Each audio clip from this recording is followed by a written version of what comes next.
Just let it in. It's a Star Wars show. Welcome to it, and thank you so much for checking out another episode. I'm your host, John Justice, and as always, if you'd like to email me any thoughts you might have at any point throughout the show, you can do that at TalkShowNerd@gmail.com, or if you're enjoying this up on YouTube, leave a comment there. Certainly got a lot of comments based off of last week's episode. Not going to share all the comments that we got last week. I'm going to keep it positive this week. And with that, I want to say up front, for you normal, I should say normal's not the right word. For you regular listeners to the show, okay. For you regular listeners to the show, I just want to say thanks for allowing me to take a more serious tone last week. I know I didn't ask you for permission in doing that. It is my show, but I also know that as a podcast listener, as well as a radio and podcast host, you know, I know what it's like when you have an expectation of what you're listening to, and if it deviates from that expectation, it can be a bit of a bummer. And you know, I went political last week. I was going off of my instinctive reaction and wanting to address my own frustration with what I see in the fandom, and I just appreciate we have some emails that I will be sharing from last week with you. But again, to you regular listeners to the show, I know that was a bit of a deviation from what I typically do on the show.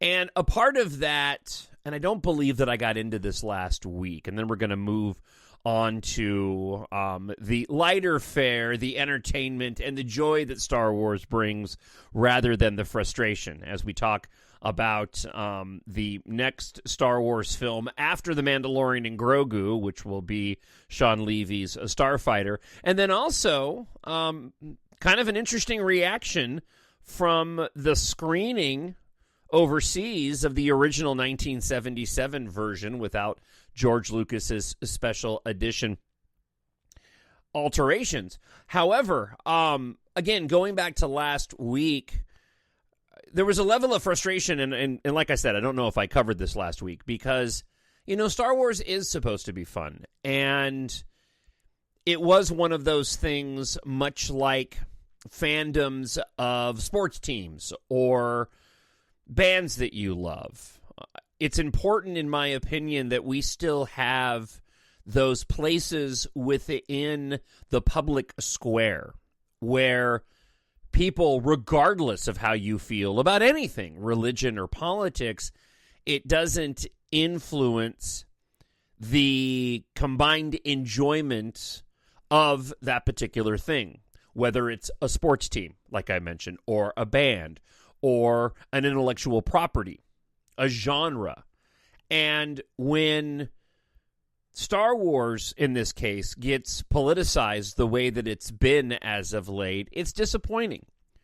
And sometimes I need an avenue to vent, because that's just by nature who I am. I mean, I'm able to do that in terms of politics with my weekly radio show. But, you know, if I go off on Star Wars on my weekly radio show, people are going to pitch off. Probably like a lot of people did when I went political last week. So, with that being said, I just wanted to say thank you for allowing me the indulging, and let's get to the joy of Star Wars and not focus so much on the negativity that can be seen so often in the fandom. We are the spark that'll light the fire that'll burn the First Order down. So during this screening of the long-lost original 1977 version of Star Wars, as reported by The Hollywood Reporter, Kathleen Kennedy actually went to the event.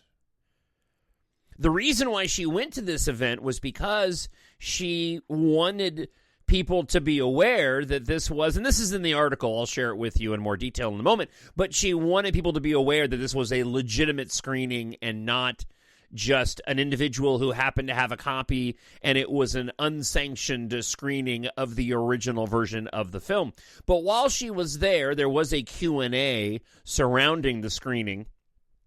And she gave just a little tidbit regarding Sean Levy's Starfighter film, and that will begin filming in September in the United Kingdom. So we have confirmation of, in just a handful of months, Sean Levy's Starfighter film will go into production. This is the one starring Ryan Gosling. They also added an actress who I believe is supposed to be playing the villain in the film, a name and an actress, a younger actress that I am unfamiliar with. So we don't know the details of the story yet. There's been some rumors regarding how it could be something of another lone wolf and cub situation with Ryan Gosling having a younger male tag along on this adventure. Obviously, with the name Starfighter, I got initially very excited because starships and starfighters in Star Wars are one of my favorite aspects of that.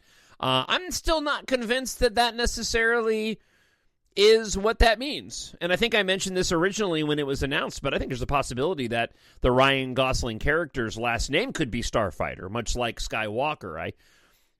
I think that would be very interesting, in my opinion, and I know that there are probably those who would disagree with me, thinking that it's a little bit too pedestrian or on the nose, but I like that idea. I think that's kind of fun, especially if you're looking at a film that is a one-off but could potentially lead to other movies, in which case we have a title character. Now, I think the most likely thing here is that Star Wars Starfighter, which does not roll off the tongue, by the way, and I am not used to saying it yet. I find myself having to really work at getting that out of Star Wars Starfighter.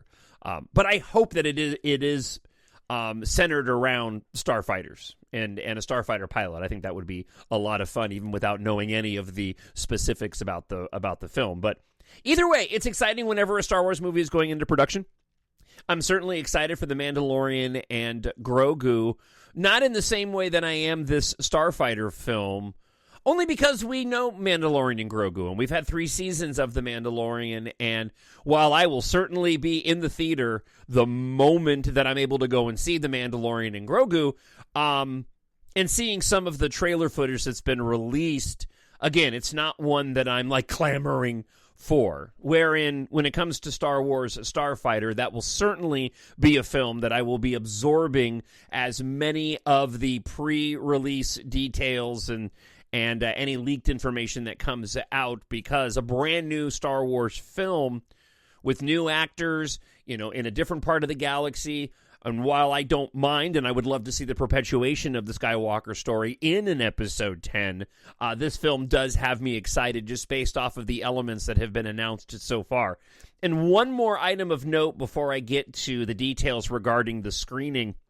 There was some rumors floating around that the Daisy Ridley-led Jedi Order film, a post-Episode 9, that it may have been moved off the schedule completely. And I've always been of the opinion that, one, Sharmeen Obaid-Chinoy would not end up being the director for that film. But since the announcement of that 2 celebrations ago up until now, very skeptical at the future of that film and the number of rewrites it's gone through. So right now, the only thing we know for sure is Mandalorian and Grogu, my gosh, I mean, less than a year from now, right? Which is kind of exciting. We should be getting a full trailer sometime in the very near future, at least the next few months. And then this Sean Levy Star Wars Starfighter film. Something inside me has always been there. But now it's awake. And I need help. So the headline of this Hollywood Reporter article really kind of got the fandom spun up. Star Wars looks terrible in screening of long-lost 1977 version. So, listen, I've previewed the article a bit, and I'm kind of chuckling, and you'll know why here in a moment. So, the long-lost print, for what it's worth, of 1977 Star Wars was recovered from an archive and screened for a group of cinema aficionados and diehard fans. Let's stop here. There's nothing long-lost about this film. True. If we're getting into specifics and not semantics, which is what I'm going to get into, the original 1977 version, not touched by anybody, right? Okay, so that's completely different ballgame. There is no official release of the 1977 version, at least high quality, since the release of the first, I believe, DVD included the original versions on it of the film. Of course, we've talked about this on the show if you've been listening for any length of time. There are many despecialized versions where fans have gone through and upscaled the existing available footage and then put together, high-quality 1080p HD versions of the original 1977 version without George Lucas's alterations. Now, they are the original versions, and they include all the original special effects, and the fans have gone to great lengths to make them look as clean as possible. But they have been obviously altered by fans, even though what you're seeing in terms of the film itself is the film unaltered. This is the completely altered. This is the completely unaltered version. Okay, so anyway, the audience was finally permitted to watch the first released version of the film, nearly perfectly preserved and unfaded, that creator George Lucas famously suppressed from the public, from publicly being shown on a big screen for 47 years. The British Film Institute event was introduced by Lucasfilm boss Kathleen Kennedy, who joked that the screening was not illegal. What you're seeing here is, in fact, the first print, and I'm not even sure there's another one quite like it, she said. It's that rare. So what was the result? Well, an attending film critic from The Telegraph, who went to the screening last week, admitted the unaltered original looks terrible by modern standards.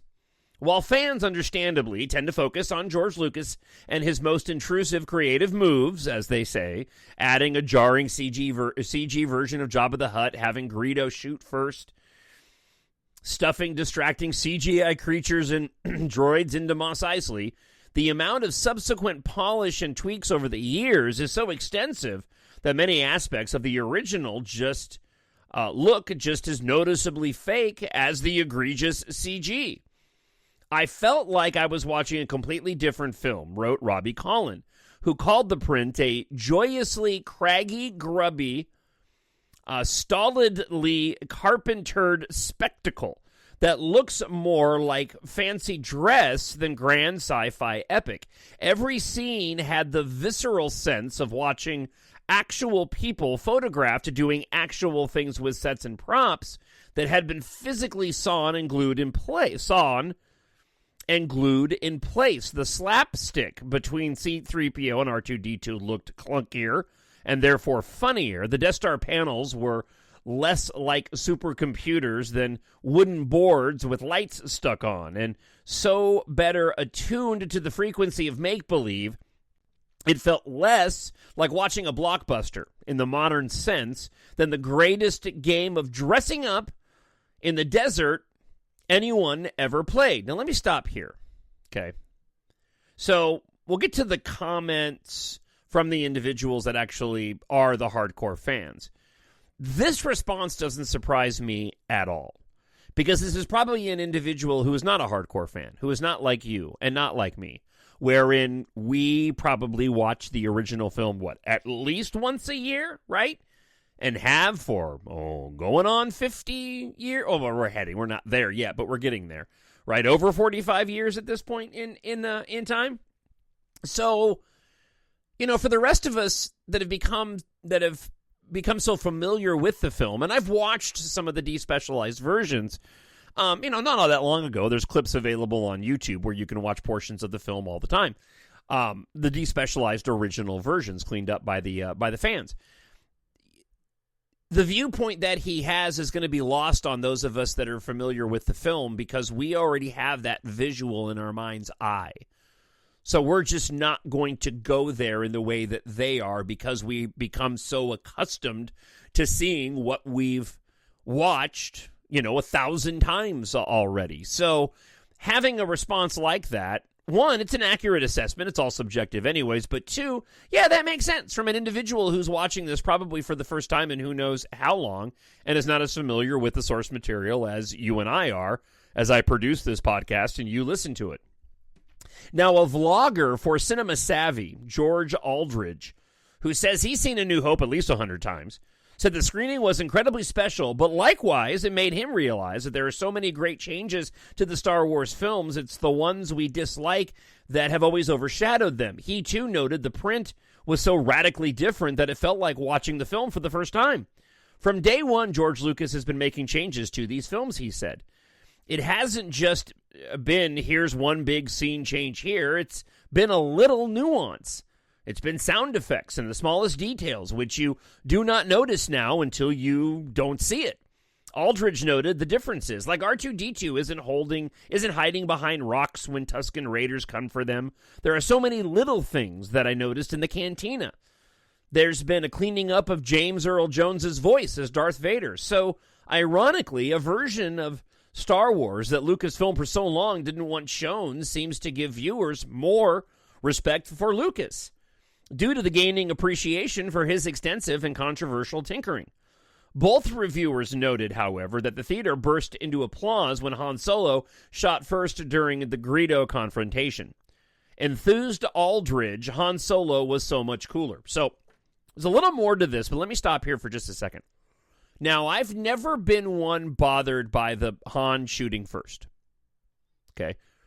I've just never been a fan that really got annoyed by that. I prefer that original version for a very specific reason, because I remember as a kid, and this obviously is deeply entrenched into why people have been so passionate about that particular change. But I remember as a kid, like, this was the first time that I was ever exposed to a character like Han Solo that would preemptively go and shoot this other character, not in self-defense, but in, sort of a preemptive self-defense. Now, that being said, though, I was always aware that Greedo was holding him at gunpoint and was probably getting ready to shoot him. But I remember how shocked I was, even as a 5-year-old, seeing that scene. Now, I've always had the utmost respect for George Lucas and his opinion that it's his film and he can do what he wants with it. And I love the improvements to the film. One thing that's not mentioned in this article, I was watching another Star Wars video that was responding to this review that I'm sharing with you right now. And they had made the point that there was other commentary regarding how when you watch the original version before any of George Lucas's changes, the blaster, the blaster laser, the gun laser blast, excuse me, I got tongue-tied there. The laser blasts of the gun are more like flashes of light in the original film, wherein George Lucas eventually went in and recomposited the laser bolts that you see in the film. We just don't remember that from the original version because, again, we've become so accustomed to the special editions. Lucas's tweaks to the print begin with the very first theatrical re-release of Star Wars in 1981. Until now, the studio has only permitted the screening of the various special editions. The BFI negotiated with Disney and Lucasfilm for the rights for a back-to-back screening on the festival's opening night. This particular BFI print was stored for 4 decades at a temperature of 23 degrees Fahrenheit to preserve its quality. Now, Lucas, over the years, has been rather firm about not screening the original, and when asked in 2004 by the Associated Press why he doesn't simply release the original version along with the special editions, he grumpily shot back, "The special edition, that's the one I wanted out there. The other movie, it's on VHS if anybody wants it. I'm not going to spend, we're talking millions of dollars here, the money and the time to refurbish that, because to me, it doesn't really exist anymore. It's like this is the movie I wanted it to be, and I'm sorry you saw a half-completed film and fell in love with it, but I wanted it to be the way I wanted it to be, and I'm the one who has to take responsibility for it. I'm the one who has to have everybody throwing rocks at me all the time, so at least if they're going to throw rocks at me, they're going to throw rocks at me for something I love rather than something I think is not very good, or at least something I think is not finished." And look, I've made changes to my original EMBARK book, EMBARK Book 1. I've rewritten the opening prologue. I've changed the prologue probably like 3 times. And now I've actually done a complete rewrite of the prologue. I've done 4 different edits on that book and made some considerably large changes to my book. I would not want anybody to go back and read, honestly, the original version of EMBARK as it was first published on Amazon, or the one that they bought. I much prefer they go and purchase the one that I've gone in and updated. And regarding the original Star Wars and the entire original trilogy, I would be perfectly fine if George Lucas, I know he's not in ownership of them anymore for the most part, they belong to Disney, but I would be fine if George Lucas went back and redid them again and ended up changing some of the shots in the film that never really were fixed. There's a complete overhaul that could be done still of the lightsabers in A New Hope. As a matter of fact, I have the Blu-ray release version of A New Hope, and it is dramatically different than the version available now on Disney Plus. Now, typically, I'll go and watch the Blu-ray version that I have on disc, just because the Blu-ray version is much cleaner, especially when you get the darker space scenes, whereas the compression via the streaming, it never looks quite as good to me. That being said, the effects in the Disney Plus version are dramatically better, especially the lightsaber effect on Luke's lightsaber in the Millennium Falcon when he is using the training remote. It still looks wonky. The blade still doesn't look like it's sitting on there, and the color is still off, which always cracks me up. And there's also still some scenes wherein the explosions at the end after the upscaling for the Blu-ray release look like they're almost in black and white. Not to mention what I've talked about on the show, and I'm going to mention it. In Return of the Jedi, there's, some matte painting scenes that, while from a nostalgic standpoint it's cool, but to make them consistent with the rest of the films that have come out, I would love to see ILM go back in and use CGI special effects and just clean it all up. Don't make it look dramatically different. Don't change what it looks like. Just make what's there look even better. I would absolutely be for that. But, of course, we're talking Star Wars, and I think you and I both know the fans would revolt if they ever went and did something like that. Now, when we get to our listener feedback, as a matter of fact, one of the first emails that I have here is addressing kind of this issue of changes made to the Star Wars universe. So, as always, if you'd like to comment, I'd love to hear your thoughts on anything that I may have mentioned in terms of my opinion. TalkShowNerd@gmail.com. I need someone to show me my place in all this. First, we hear from friend of the show, Ben Moffat. And Ben writes this. Hey, John, as always, when I write in, thanks for all you do during the week of shows and with the Star Wars show. I appreciate your honest perspective. I love the idea of an original trilogy reboot.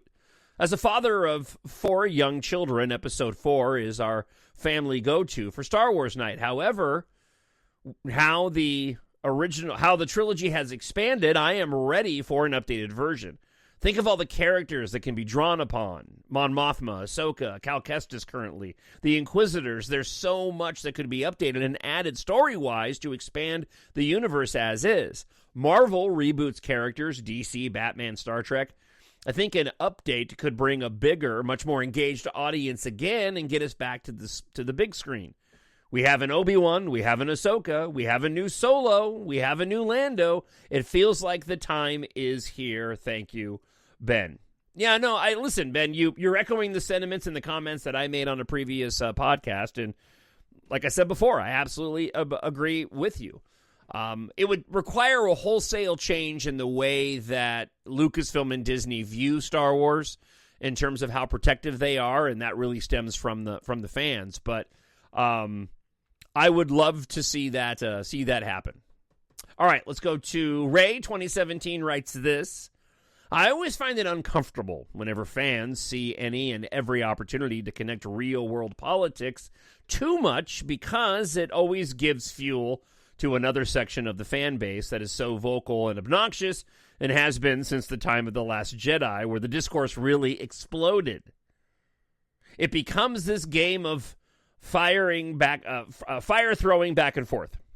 This one-upping game stooping to a level in which it's nothing but people screaming and yelling and not listening, just making enemies out of each other, and that is wrong.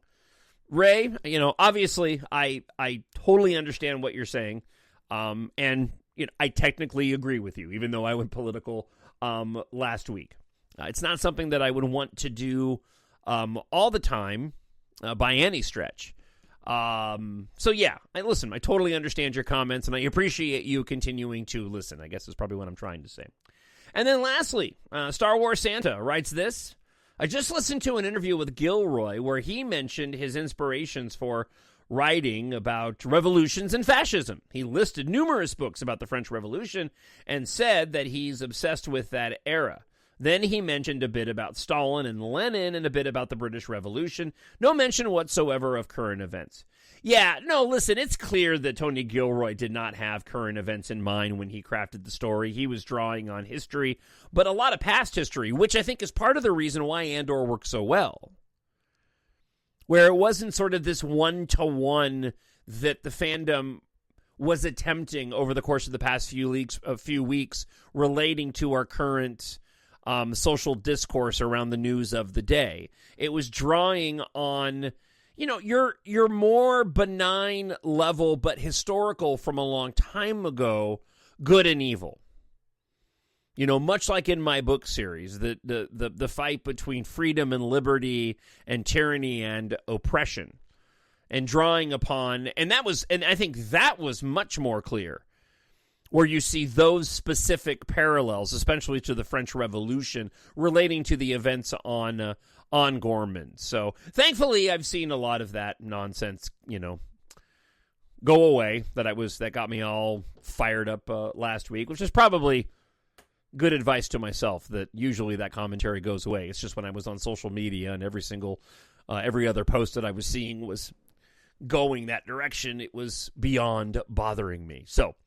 All right, listen, that wraps up the show this week. Before you go, if you have not taken the opportunity, I hope you'll check out my science fiction space opera series. I know you love sci-fi, or you wouldn't be listening to this podcast, but I've written a 7-book series. It's called EMBARK. It is a fun, fast-paced, and action-packed epic science fiction adventure, and I wrote it without an agenda. I wasn't trying to send a message. I just wanted to write a fun, compelling space opera saga inspired by my love of George Lucas, but set on Earth 2172, where the first book really encapsulates a post-apocalyptic disaster story. Apart from science fiction, I love disaster stories, and then ends up morphing into an epic, grand, galaxy-spanning space opera. The tagline for the first book is, Katha's father died 1 year ago. Yesterday, he gave her the key to saving humanity. She just doesn't know it yet. You'll follow Taft, Katha, and their ragtag crew on an advanced freighter as they fight a galactic enemy for their future far from where it started. So do me a favor. You enjoyed the podcast? Pick up EMBARK Book 1 today on Amazon.com. Treat yourself, maybe a friend or a family member. Gift them an ebook of science fiction. Written for adults, but completely age-appropriate for those 11 and older. The book series is available in ebook, Kindle Unlimited for free if you are a member of that program, hardcover, paperback, and audiobook. You like science fiction? And if you like your science fiction to be filled with romance, a lot of unique action sequences, cool technology, and the story to be epic, EMBARK is perfect for you. Head on over to Amazon.com and look for John Jon Justice and EMBARK, and you'll find it there. I hope you enjoyed this week's episode. I really look forward to hearing from you, so I hope you'll write in, TalkShowNerd@gmail.com, or leave a comment up on YouTube. And until next week, I hope wherever you are happy, I hope you're healthy, and I hope you're safe. And I'll talk to you again real soon. God bless. Bye. The Force will be with you, always. My nerd world.